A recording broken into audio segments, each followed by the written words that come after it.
Bismillahirrahmanirrahim. Welcome to my YouTube channel, Education Hub Online with Itra Tasood.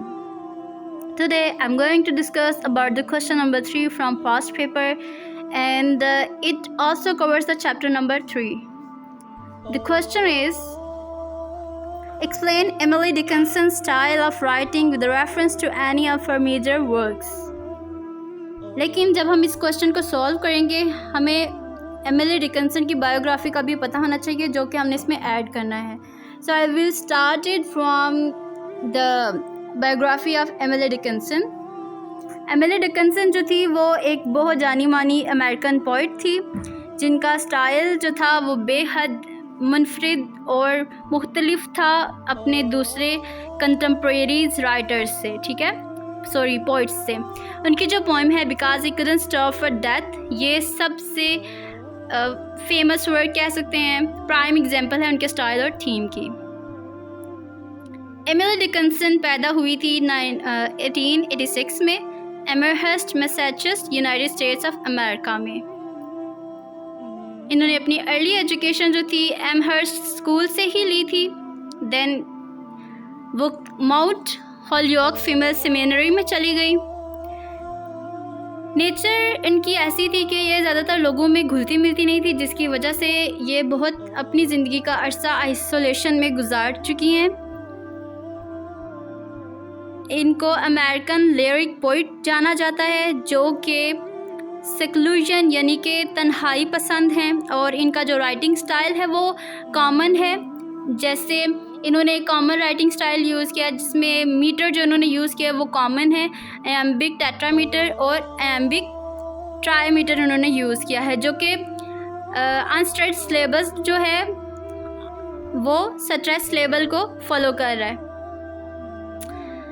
इन्होंने शादी भी नहीं थी कि अपनी क्वाइट नेचर की वजह से इन बहुत हार्डली जो थी इनकी 10 नज़में इनकी हयात में पब्लिश हो सकी. उन्हें पहनने में सफ़ेद रंग बहुत पसंद था, तो वो सफ़ेद रंग को ही चुनती थी. उनकी डेथ के बाद उनकी जो 1800 नज़में थी वो पब्लिश की गई. इनका ताल्लुक़ एक पढ़े लिखे और अमीर घराने से था. इनके जो वालिद साहब थे वो वकील थे. इनके ग्रैंडफादर एक प्यूनियर थे एमहर्स्ट एकेडमी के. बचपन से ही वो डिसिप्लिन को फॉलो करती आ रही थी. एक ओबीडियंट डॉटर थी और एक परफेक्ट बीइंग थी. इन्होंने जब एमहर्स्ट एकेडमी को अटेंड किया तो इनकी टीचर्स इनको बहुत पसंद करते थे. 1844 में इनके कज़न की डेथ होगी, जो कि इनका फ्रेंड भी था. गॉड नोज वेल कि वो अब मेल थी या फीमेल थी. 1855 में इनने अपने दोस्त को खो दिया, लियोनार्ड हेम्फ्री, जो कि प्रिंसिपल थे एमहर्स्ट एकेडमी के. एट द एज ऑफ 18 उन्होंने दोस्ताना ताल्लुक़ बनाया अपने वालिद साहब के तालिब इल्म से, जिनका नाम था बेंजामिन फ्रैंकलिन न्यूटन, जिन्होंने इनके कैरियर के डेवलपमेंट में बहुत हेल्प की. उन्होंने इनको इंट्रोड्यूस करवाया रोमांटिक राइटिंग से by William Wordsworth and Ralph Waldo Emerson. वो अपने दौर की जो फेमस लिटरेचर थी ना उस टाइम से भी लिटरेरी वर्क से वाकिफ़ थी, जिसमें जेन एयर का वर्क आ जाता है और शेक्सपियर का वर्क आ जाता है. उन्होंने अपने वालिद साहब को 1874 में खो दिया था और वो बहुत मुश्किल से लोगों से मिलती थी, या ज़्यादातर वो लोगों को दरवाजे के पीछे से ही सलाम दुआ कर लेती थी. 1875 की शुरुआत में उन्होंने अपनी मदर को भी खो दिया था. उन्होंने अपने फेवरेट नेफ्यू को खो दिया था टाइफाइड की वजह से. 1886 में उनकी डेथ होगी जब वो 55 इयर्स की थी, क्योंकि वो बहुत अरसे से बीमार थी. डिकिंसन का राइटिंग स्टाइल मुनफरिद क्यों था? बिकॉज डिकिंसन अपने राइटिंग स्टाइल में अनकन्वेंशनल पंचुएशन को यूज़ करती थी. इनको इनोवेटिव पोइट भी कहा जाता है क्योंकि वो उसमें कैपिटलाइजेशन यूज़ करती थी, लाइन ब्रेक्स यूज़ करती थी. She offer right in short stanzas. वो छोटे सेंटेंजास में लिखती थी, जैसे कि अभी हम जो पोइम डिस्कस करने जा रहे हैं उसमें भी हमें यही देखने को मिलता है कि किस तरह से एक कंसाइज और प्रिसाइज लैंग्वेज को उन्होंने यूज़ किया है और किस तरह से उन्होंने अपने आइडियाज़ को अपने आइडियाज़ की उलझन को उन्होंने इस पोएम में कैसे एक्सप्लोर किया है।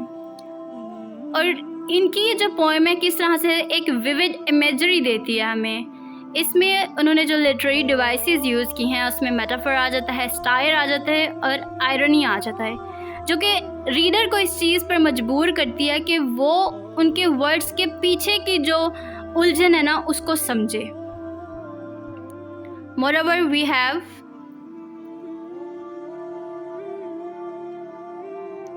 her major work because I couldn't stop for death। अब जो because I couldn't stop for death है, डिकिंसन ने इसमें एक्सप्लोर किया है थीम को मॉर्टैलिटी के और उस सफ़र के जो ज़िंदगी के बाद की ज़िंदगी का है।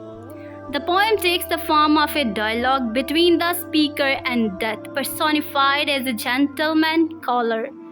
अब जो इसमें से हमें देखने को मिलता है वो ये है कि यहाँ पे ना दो बंदे आपस में बात कर रहे हैं। जो स्पीकर है, बोलने वाला है, वो डेथ से बात कर रहा है। डेथ को यहाँ पे उन्होंने एक जेंटलमैन के तौर पे पर्सोनिफाई किया है, तशबीह दी है उन्होंने। Through her vivid description and symbolic language, Dickson presents death as a peaceful and inevitable part of life। उनके नज़दीक जो डेथ है ना वो एक बहुत अमन और शांति का सबब है। इन्होंने इस पोएम में बेसिकली डेथ को ही डिस्कस किया है और उन्होंने ये जब नज़म लिखी तो वो इस चीज़ को ख्याल कर रही थी कि वो मर चुकी हैं और उनको 100 साल हो गए हैं मरे हुए, उनको ख़बर भी नहीं हुई। मेरा ये ख्याल है कि डिकिंसन ऐसी राइटिंग इस वजह से करती थी क्योंकि उन्होंने अपनी ज़िंदगी में बहुत से लॉसेस को देखा था। जैसे उनके अजीज़ उनकी आंखों के सामने जा रहे थे, उन्होंने सबको मरते हुए देखा। तो इसी वजह से हम उनकी राइटिंग में देखें तो हमें इमॉर्टैलिटी और मोर्टैलिटी दोनों ही मिलती हैं। डेथ को वो एक बहुत ही एक डिफरेंट स्टाइल से उन्होंने डेथ को हर जगह पे प्रेजेंट किया हुआ है। अब हम इस पोएम की बात करें तो इस पोएम में है 6 सेंटेंसास जो कि 4 लाइनों पर मुश्तमिल हैं और इनकी जो रिहाइम स्कीम है वो AB है। तो देखा जाए तो इसकी टोटल लाइन्स जो हैं वो 24 हैं।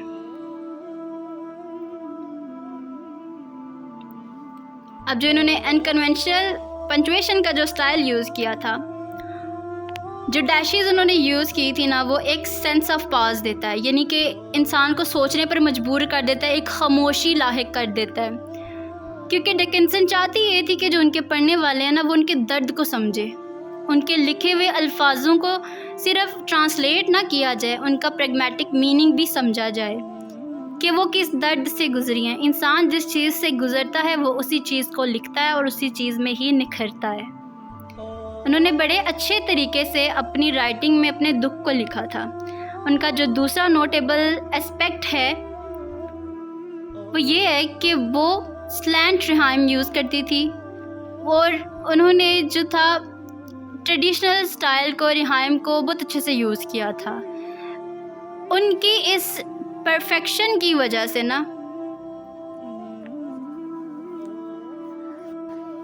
उनके इस राइमिंग स्टाइल की वजह से जो कि इम्परफेक्ट था, तो वो पढ़ने वाले को टेंशन में और सरप्राइज़ में डाल देता है क्योंकि वो ट्रेडिशनल नहीं है और ना ही उन्होंने उस पर कोई क्योंकि ज़ाहिर सी बात है मॉडर्न लिटरेचर पढ़ रहे हैं तो इसमें तो उन्होंने ट्रेडिशन को फॉलो करना ही नहीं था। ठीक है, एक अनकन्वेंशनल अप्रोच को उन्होंने यूज़ किया जो कि पोएम में क्या चीज़ पैदा कर रही थी, दिलचस्पी पैदा कर रही थी, पढ़ने वाले को मजबूर कर रही थी कि इस चीज़ को वो समझे। ये जो पंक्चुएशन यूज़ है, इस पंक्चुएशन का क्या मतलब है और जो इन्होंने कैपिटलाइजेशन यूज़ की है वो उन्होंने क्यों यूज़ की है, तो वो उनके इमोशनल इम्पैक्ट को बहुत ज़्यादा इन्हेंस कर रही थी। नेक्स्ट वी हैव डिक्सन की जो पोएम्स हैं वो बेस करती हैं लव पे, नेचर पे, स्पिरिचुअलिटी पे, ह्यूमन की कंडीशन पे, और उन्होंने लिखा भी इस चीज़ के बारे में है कि किस तरह से इंसान ज़िंदगी गुजारता है और किस तरह से इंसान ज़िंदगी के बाद की ज़िंदगी को गुजारता है, लेकिन उन्होंने अपनी राइटिंग में ना ज़िंदगी के बाद की ज़िंदगी को इमॉर्टल कहा है और बहुत खूबसूरत अंदाज से उन्होंने इस चीज़ को बयान किया है। वो क्रिश्चियन थी और उनकी राइटिंग में हमें क्रिश्चियनिटी भी मिलती है, क्योंकि उनका बिलीफ था कि गॉड जो है वो एग्जिस्ट करता है। Next we have conclusion of all this, हम इसको अब सम अप करेंगे। एमिली डिकिंसन का राइटिंग स्टाइल हमने देखा कि उसमें ब्रीविटी है, अनकन्वेंशनल पंचुएशन है, विविड इमेजरी है, उसके अलावा वो कैपिटलाइजेशन को यूज़ करती हैं, इनोवेटिव पोइट हैं और अपने यूनिक स्टाइल और यूनिक अप्रोच की वजह से इस चीज़ पर रीडर को एम्फसाइज करती हैं कि वो उनकी राइटिंग की डेप्थ में जाके इस चीज़ को एक्सपीरियंस करे, ह्यूमन की नेचर को एक्सपीरियंस करे, उसके इमोशंस को एक्सपीरियंस करे। Because I couldn't stop for death जो है वो इनकी बहुत अच्छी एक पोएम है, जिसमें उनका राइटिंग स्टाइल, उनकी ability to capture the complexities, जो ज़िंदगी की उलझने हैं, उसने बहुत अच्छे तरीके से उसमें इन्होंने एक्सप्लोर की हैं। मोर्टेलिटी के बारे में इन्होंने बड़े अच्छे अल्फाजात इस्तेमाल किए हैं। Thank you so much for watching. आज के लिए बस इतना ही। अल्लाह हाफिज़। Stay tuned for next video.